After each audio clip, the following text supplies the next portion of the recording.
ఏమి తెచ్చిండు అని అడుగుతున్నారు. నేను ఇవాళ సూటిగా ఈ వేదిక మీద నుంచి మీడియా మిత్రుల సమక్షంలో నేను ఒక్క మాట చెప్పదలుచుకున్నా. ఎప్పుడు అడిగినా ప్రత్యేక శాసనసభ సమావేశాలను మా కౌన్సిల్ని సుఖేందర్ రెడ్డి గారు స్పీకర్ గారి అనుమతి తీసుకొని సమావేశాన్ని ఏర్పాటు చేస్తాం.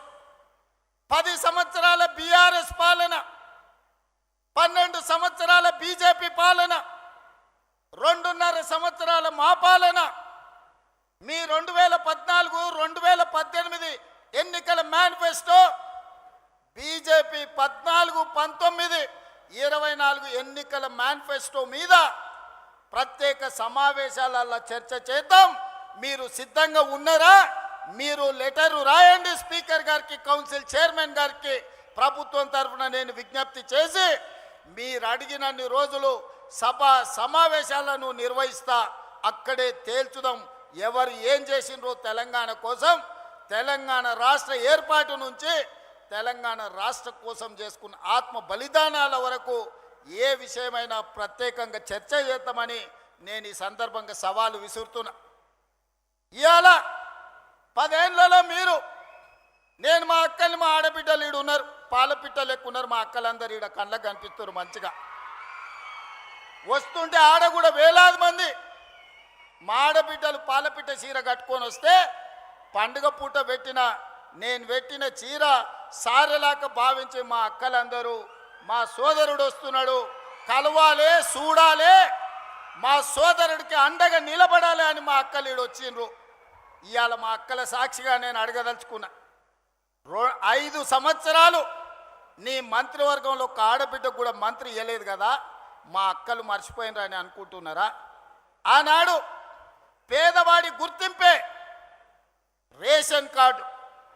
10 ఏళ్లల్లా పేదవాళ్లకు రేషన్ కార్డులు మీరు ఇవ్వకపోతే ఉత్తమ్ కుమార్ రెడ్డి గారు పౌర సరఫరాల శాఖ మంత్రిగా బాధ్యత తీసుకున్న తర్వాత లక్షలాది తెలంగాణలో ఉండే పేదవాళ్లకు రేషన్ కార్డులు ఇచ్చిన మాట వాస్తవం కదా? మా అక్కలకు తెలియదా?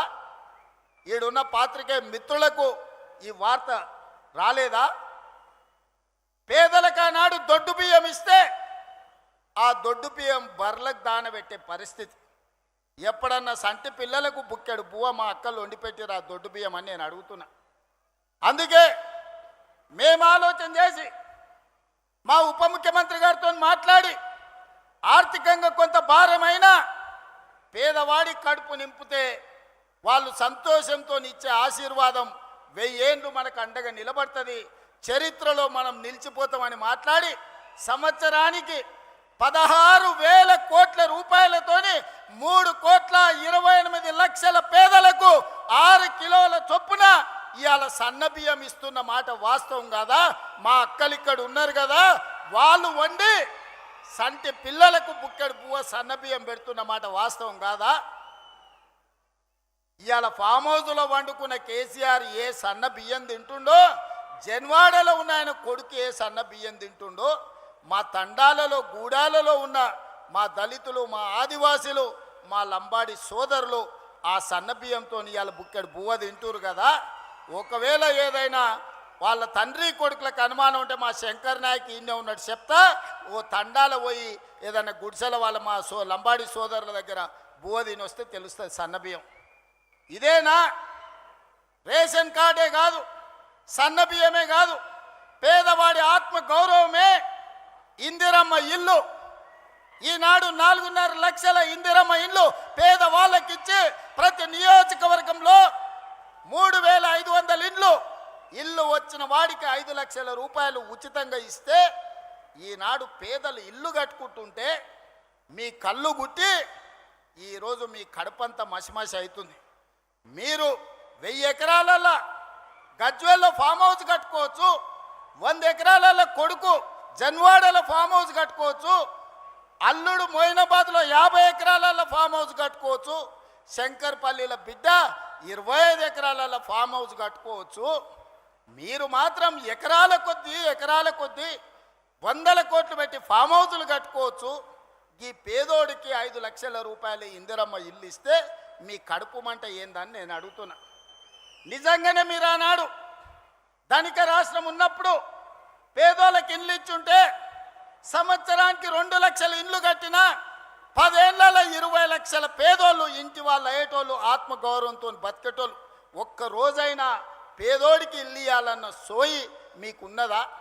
మీ భవంతులు, మీ బంగళాలు, మీ గడీలు, మీ ఫామ్ హౌస్ల గురించే మీరు కలలు కన్నారు తప్ప పేదోడి కలల సాకారం ఇందిరమ్మ ఇల్లు ఇయ్యాలని ఎన్నడన్నా తండ్రి కొడుకు అల్లుడికి ఆలోచన వచ్చిందా? ఆ పేదవాడి ఇంట్లో రైతులకు 24 గంటల ఉచిత కరెంట్ ఇస్తే భూమి ఉన్నోళ్ళకే లాభం. మరి భూమి లేని నిరుపేదలు మున్సిపాలిటీలలో, పట్టణాలలో, హైదరాబాదు నగరంలో జీవించే పేదలకు ఏం ప్రయోజనమని పాదయాత్రలో అడిగితే 200 యూనిట్లు ఉచితంగా ఇవ్వాల. పేదోళ్ళ ఇళ్ళల్లో కరెంటు వెలుగుతలేదా? వాళ్ళ కళ్ళల్లో ఆనందం మీకు కనిపిస్తలేదా అని నేను అడుగుతున్నా. వంట వండడానికి 500 రూపాయలకే ఈరోజు సిలిండర్ ఇస్తుంటే మా అక్కలు సంతోషపడతలేరా అని నేను అడుగుతున్నా. అదే కాదు, రైతులకు రైతు రుణమాఫీ, రైతు భరోసా, రైతు పెట్టుబడి సహాయము, ఈరోజు రైతులకు ఇచ్చిన బోనసులు లెక్క కడితే 1,56,000 కోట్లు ఈ 30 నెలల రైతుల కోసం ఖర్చు పెట్టిన ప్రభుత్వం మా ప్రభుత్వం. వ్యవసాయం దండుగా కాదు, వ్యవసాయాన్ని పండుగ చేస్తాం, రైతుల కళ్ళల్లో ఆనందం చూస్తాం.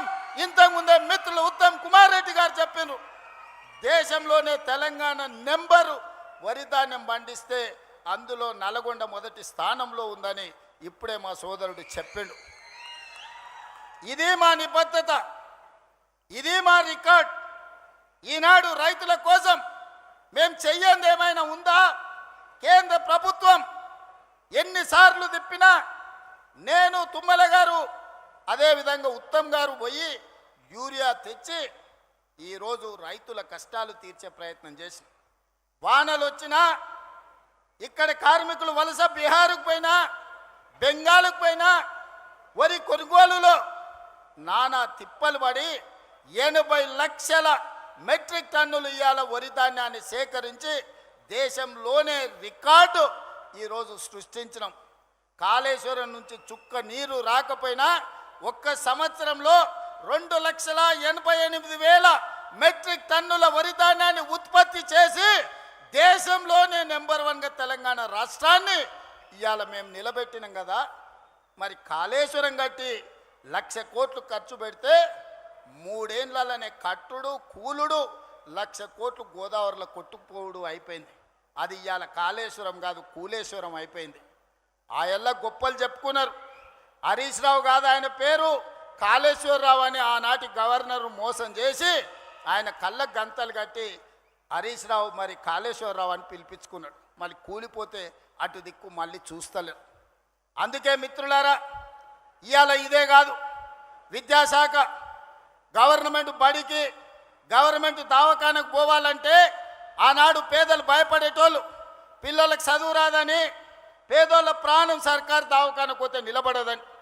ఇవాళ అదే పాఠశాలల్లో నర్సరీ, ఎల్కేజీ, యూకేజీ నుంచి 12th క్లాస్ వరకు పాఠశాలల పునరుద్ధరణే కాదు, బ్రేక్ఫాస్ట్, లంచ్, ఈవినింగ్ స్నాక్స్ వరకు పేదవాడి కడుపు నింపాలి, వాళ్ళ కళ్ళల్లో ఆనందం చూడాలి, వాళ్ళు చదువుకొని అంబేద్కర్లా ఈ రాష్ట్రాన్ని, దేశాన్ని ఏలాలి. తెలంగాణ గురుకులాల నుంచి 100లాది మంది అంబేద్కర్లను సృష్టించాలి అని ఈనాడు ముక్కబోని ధైర్యంతో మా ప్రభుత్వం చేస్తున్న ప్రయత్నం వాళ్ళకి కనిపిస్తలేదా? వాళ్ళంటే దొరలు, గడీలు ఉన్నాయి, వాళ్ళ దగ్గర దోసుకున్న 1000 కోట్లు ఉన్నాయి. వాళ్ళ పిల్లలు అమెరికాకో లండన్కో పోయి చదువుకుంటారు. మరి పేదోడు లంబాడి తాండాలలో ఉన్న మా లంబాడి సోదరులు కానీ, దళితులు కానీ, గిరిజనులు కానీ, ఆదివాసీలు కానీ, ఉన్నత వర్గాలలో ఉన్న పేదోళ్ళ పిల్లలు ఏడికి పోయి చదువుకోవాలి. అందుకే ఈనాడు 6 మీరు చూసిండ్రు, 6 స్కూల్ ప్రారంభోత్సవానికి నేను పోయే వరకు నాకు కూడా అంత నమ్మకం లేకుండే. అక్కడ చూసిన తర్వాత సంపూర్ణమైన విశ్వాసం వచ్చింది. మా ప్రభుత్వ ఉపాధ్యాయులు నా తలెత్తుకునే విధంగా ఈరోజు గర్వంతో మనం దేశం ముందు నిలబడే విధంగా మా ప్రభుత్వ ఉపాధ్యాయులు పనిచేస్తున్నారు. అందుకే ఈనాడు విద్య విషయంలో కావచ్చు, వైద్య విషయంలో కావచ్చు, సంక్షేమ విషయంలో కావచ్చు, అభివృద్ధి విషయంలో కావచ్చు, 40 ఏళ్ళ నుంచి రావణ కాష్టంలా వెలుగుతున్న ఎస్సీ ఉపకులాల వర్గీకరణను శాశ్వతంగా పరిష్కరించింది మేము కాదా? 100 ఏళ్ల నుంచి కులగణ జనగణనలో కులగణన చెయ్యాలి, గొర్రెలకు బర్రెలకు లెక్క ఉంది కానీ మా బలహీన వర్గాల లెక్క లేదని మా కైలాష్ నేత లాంటి సోదరులు అడుగుతుంటే ఈరోజు జనగణనలో కులగణన చేసి దేశానికే ఆదర్శంగా నిలబడ్డాం కదా. కేంద్ర ప్రభుత్వం మీద కూడా ఇవాళ ఒత్తిడి తీసుకొచ్చినాం కదా. ఇవన్నీ మేము సాధించిన విజయాలు కాదా? 2.5 సంవత్సరాలలో 30 నెలల్లో 70,000 ప్రభుత్వ ఉద్యోగాలు ఇచ్చిన ఏ ప్రభుత్వం ఉన్నా ఈ దేశంలో నేను సూటిగా సవాలు విసురుతున్నా. శాఖల వారీగా లెక్కలు చెప్తా, అసెంబ్లీకి రాండి. 30 నెలల్లో 70,000 ప్రభుత్వ ఉద్యోగాలు ఇచ్చి నిరుద్యోగుల ఆత్మగౌరవాన్ని నిలబెట్టిన ప్రభుత్వం మాది కాదా? ఇవాళ అందుకోసం ఈ ప్రభుత్వం పోవాలనా? ప్రజాపాలన పోవాలనంట, పాపాల భైరవుడు రావాలనంట. ప్రజాపాలన ఎందుకు పోవాలి? రేషన్ కార్డులు ఇచ్చినందుకు పోవాలనా? సన్నబియ్యం ఇచ్చినందుకు పోవాలనా? ఇందిరమ్మ ఇల్లు ఇచ్చినందుకు పోవాలనా? ఉచిత కరెంట్ ఇచ్చినందుకు పోవాలనా? లేకపోతే మీ ఫీజు రియంబర్స్మెంట్ చేసినందుకు పోవాలనా? 21,000 కోట్ల రూపాయల రైతు రుణమాఫీ చేసినందుకు పోవాలనా? ఎకరాకు 6,000 లెక్కన 27,000 కోట్లు ఇప్పటికీ రైతు భరోసాలు ఇచ్చినందుకు ప్రజాపాలన పోవాలనా? నర్సరీ నుంచి 12వ తరగతి వరకు నాస్టతో పాటు లంచ్ పెట్టి పిల్లల చదువులను బాగు చేసినందుకు పోవాలనా? స్కిల్ యూనివర్సిటీ తెచ్చినందుకు పోవాలనా? ఏటీసీలు అడ్వాన్స్ టెక్నాలజీ సెంటర్లు తెచ్చినందుకు ప్రజాపాలన పోవాలనా? పాలిటెక్నిక్లను పునరుద్ధరించినందుకు ప్రజాపాలన పోవాలనా? దేనికోసం ప్రజాపాలన పోవాలని నేను అడుగుతున్నా. నువ్వు వదిలేసిన ఎస్ఎల్బిసి ఈ నల్గొండ జిల్లా ఫ్లోరైడ్ బాధితులు కాళ్ళొంకర, చేతులొంకర, నడువంకర దశాబ్దాల కొద్దీ ఫ్లోరైడ్ పీడిస్తుంటే ఆనాడు కోమటిరెడ్డి వెంకన్న జానారెడ్డి గారు ఎస్ఎల్బిసి రాజశేఖర రెడ్డి గారిని ఒప్పించి పనులు ప్రారంభిస్తే 34 కిలోమీటర్లు పూర్తి చేసి 10 కిలోమీటర్లు నీకు అప్పచెప్తే 10 ఏళ్ళు పడావు పెట్టిన దుర్మార్గుడా. నువ్వు పడావు పెట్టిన ఎస్ఎల్బిసిని మేము పూర్తి చేసి 3,60,000 ఎకరాలు నల్లగొండకు తాగునీరు సాగునీరు ఇస్తున్నందుకు ఈరోజు మేము పోవాలేనా? దేనికి పోవాలి?